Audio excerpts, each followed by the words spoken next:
guys, what is up? It is I, the Concrete Catwalk. Those of you who are new to my channel, welcome. I love all things thrift, vintage, new, nearly new, estate, sailing, you name it, I love it. To my catwalkers, welcome back to a new video at the top of this 2024.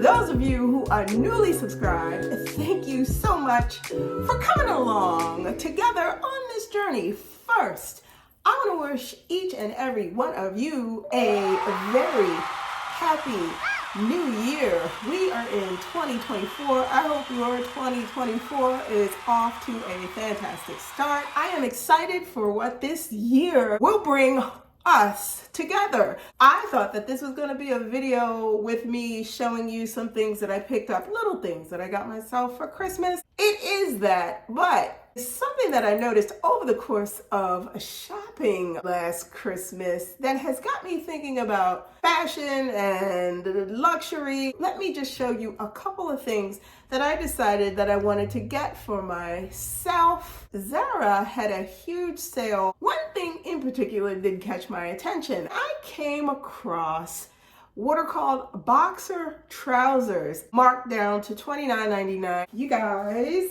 I am obsessed. When I tell you they give a look, I'm gonna post up here or here so that you can see. I purchased these in a size large because Zara tends to be cut on the smaller side. They fit fantastic. The fact that these were only $29.99 on sale, worth every penny. I've worn these a few times and I really like them. If you run into Zara and you see these come in a plethora of colors. The gray the gray pinstripe is what caught my attention. If you see these are well worth it. Okay, we know Prada does it very well. I'm a big fan of Prada, especially in the shoe department. Love the Mary Janes that Prada offers. And I'm sure, and I'll post up here, you guys have seen those Mary Janes. Well, I happened to be in Nordstrom Rack and I came across a pair of Mary Janes by Circus, New York that I could not pass up. They are in this box and I am going to show them to you. When I tell you I love everything about these Mary Janes, they give Doc Marten, they give Prada, they give a whole lot. They look great with socks, with tights, with a skirt, with long skirt, short skirt, oversized sweatshirt. You know, you get the drill. When I tell you these are worth the $29.99, albeit said and done with tax, $31 that these came up to. Comfortable, no issues across the toe box, no issues with the tee. I did read some of the reviews after I purchased these. Some people were not crazy about this buckle. I haven't had any issues with the buckle. I have worn these one time since I had them. They are quite comfortable. They're very cushy. My feet felt good the entire time that I wore these. If you're in Nordstrom and you see these, I strongly advise, if you're interested in the Prada, these will change your mind. They give the look without the cost. And for $29.99, they are well worth the buy. You run don't walk to get these. Saks off Fifth, which is one of my favorite places. You guys all know, and for those of you who are new, you will find that I do travel to Saks off Fifth quite frequently and do what? Hit Saks off Fifth's sale rack because you never know what it is that you can find there. I picked up a t-shirt for this upcoming spring. Lost Angels, significantly marked down from its price point with an additional 25% off. So I ended up getting this t-shirt for all of $11 and a little bit of change, and I am absolutely obsessed with this. I cannot wait to wear this in the summertime. So if you are thinking about going to Saks off Fifth to take a look at maybe some of the remainder of the sales that they have, I strongly suggest that you do that. One thing that I really wanted, and you guys know I keep in the back of my head a dream holy grail list of bags that I have always had a fascination, fixation, desire, want, love to have. They're on mid-2000s bags. I really am obsessed over to this day. The Prada Fairy being one of those bags, but the other was a bag that at the point that it was introduced retailed for $2,000. This bag was by the brand that is thomaswylde. We all know over the course of time, it bags they come and they go. They lose their value. They get on the resale market, and what? You're able to scoop them up for a price point that actually makes total sense. You guys, let me stop rambling on and show you this bag. I picked up thomaswylde Colossal Scorpion bag with this thick, I call it a biker chain, for $175. These come up every now and again, few and far between.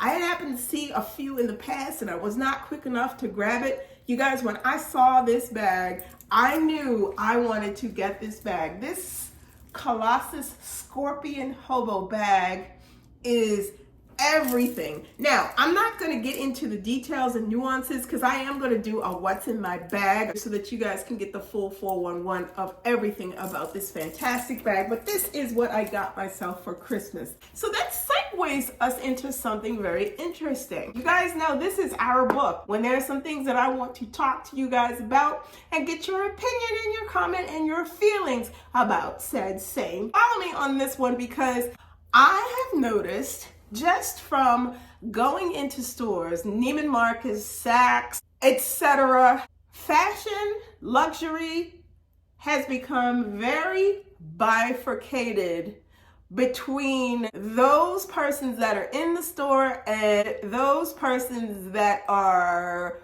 sophisticatedly doing the type of luxury shopping that you know that price point is not an object to them. It has become very clear. Let me just say it like this, okay? Before we get into it, before we start having this discussion, let me just explain to you what bifurcated is. Bifurcated is divided into two parts, okay?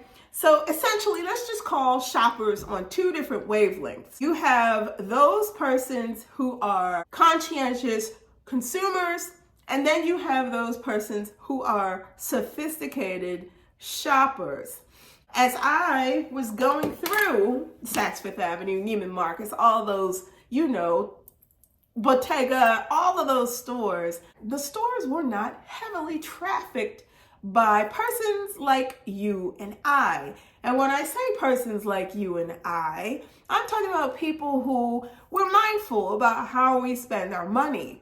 We are concerned about, okay, this is really nice, this handbag's nice, this dress is nice, I'd really like to have said same, but we're becoming more conscientious in terms of the price hikes and the increases and the inflation and the expense of things, food, gas. You guys, you get it. Going further down this road with regards to how people were shopping, and then not only that, the type of shoppers that I was observing. Luxury is starting to cater more towards those persons who are much more comfortable with spending that type of money. It used to be you could walk into any one of these luxury designer, you name it, fashion houses, and immediately would be, would you like something to drink? Can I offer you this? Can I offer you that? It is few and far between these days. You're lucky if somebody says, would you like some water? Let me just give an example. There was a couple where she was trying on a super expensive dress and she was in the fitting room for quite some time. And I'm just casually looking at handbags, clothes, etc., etc.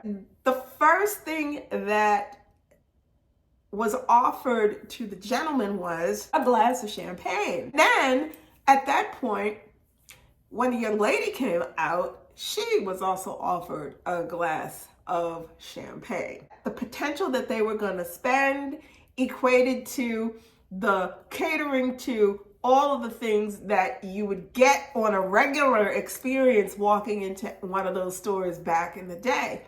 And so the distinction has become very much separated between those persons who are willing to drop that kind of money are going to get preferential treatment, point blank. Was I offered champagne? Absolutely not, because I was browsing. Treatment is one aspect of it. It's a distinct separation in terms of how I'm going to be treated based upon the viewpoint of the type of money that I am going to be spending versus not. Then that's a totally different tunnel altogether. And I'd rather not spend my money or potentially spend my money based upon your assumption of if I'm going to spend my money or not. This whole thing with the bifurcation of fashion and the luxury brands starting to gun towards people who are able to spend 5, 6, 7, 8, 9, 10 on up on a bag, shoes, you name it, has started to really creep up into real-time shopping experiences. Because it never used to be a situation where you'd walk into Chanel and they not offered you something to drink, regardless of whether you were just perusing, handling their wares, looking at their bags, or if you were serious with wanting to buy something. It never used to be that way. They always used to offer. Now it's totally different. It speaks volumes about the direction in which fashion truly and luxury truly wanted to go all along. Once they saw, let's just say 5, 6 years ago, where their brands were starting to become much more mainstream and everybody had a Louis, everybody had a Gucci, everybody had this. Most luxury houses have started to escalate prices on everything that they have, geared towards much more out of reach price tags that the average typical consumer just is not going to be able to afford. It used to be people who were middle class and upper middle class could ride that fence between, okay, I'm going to get a luxury item. Now that middle to upper class luxury shopper is looking for accessories, small leather goods, fragrances, lipsticks, nail polishes. Those things are what? They're affordable to persons like you and I. They're affordable. You can walk up to the counter, you can spend $50, be guilt-free.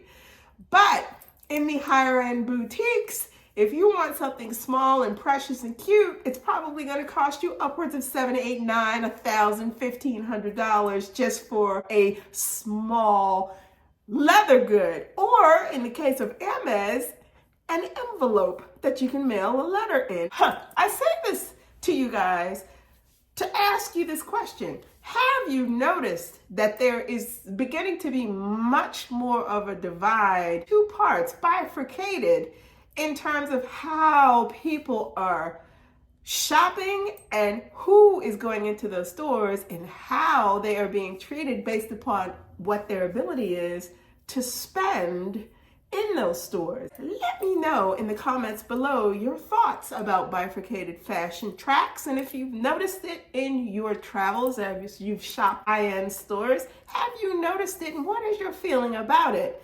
Let me know in the comments below also about some of the things that I showed you. If you do not want to miss out on anything that I post, you know what to do. Like, comment, and subscribe to my channel. I post videos every Sunday. So if you do not want to miss out, tap that and you'll receive notifications each time I post a new video. Links to my socials will be in the description box below. You can also head on over to Poshmark. One thing about that, I will be listing new items for sale in my Poshmark closet. So give me a little bit of time and head on over there and check out the new listings that I will be adding in the upcoming weeks to my closet there on Poshmark. Feel free to leave me a message if there's anything over there you see that you're interested in, or you can head on over to IG. I am the Catwalk's Concrete on IG. Feel free to DM me there as well if you have any questions about anything that you see in my Poshmark